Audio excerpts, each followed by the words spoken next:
Guys, ఇవాళైతే పప్పు చేసినాను. పెసరపప్పు, టమాటో, తోటకూర వేసి చేసినాను. మా ఇంట్లోనే హార్వెస్ట్ చేశాను. చాలా చాలా బాగుంటుంది. తోటకూర టమాటో కలిపేస్తే సూపర్బ్ ఉంటుంది. ఉడకబెట్టేసుకున్నాను, ఇంకా వేయించలేదు. కందిపప్పు అయితే వేయిస్తాను కానీ పెసరపప్పు అసలు వేయించను నేను. సో పెసరపప్పులో నేను టమాటో వేసి, పచ్చిమిరపకాయలు వేసేసి, పసుపు వేసేసి, తోటకూర వేసేసి ఉడకబెట్టేసుకున్నాను. ఇప్పుడు చూసారు కదా, మరిగిపోతుంది. ఇప్పుడు తగినంత ఉప్పు వేసేస్తాను. ఈ పప్పుకి ఎంత కావాలో అంత ఉప్పు వేసేస్తాను. వేసేసి ఒక్కసారి ఇలా కలిపేసుకోవాలి. అలాగే కొంచెం కరివేపాకు కూడా వేసేసాను. ఇప్పుడు నేను పోపు పెట్టేసుకుంటాను.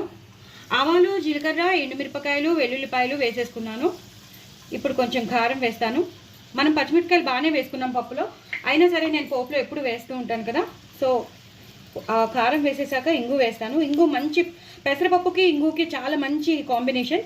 సో ఇంగు ఎక్కువ వేసేసుకుంటే మంచిగా పప్పు చాలా చాలా టేస్టీగా ఉంటుంది. మెల్లిగా దీంట్లోకి ట్రాన్స్ఫర్ చేసేసుకుంటాను. ఇంకా సెపరేట్గా ఏం కారం వేయక్కర్లేదు, ఎలాంటి పౌడర్స్ ఏం వేయక్కర్లేదు.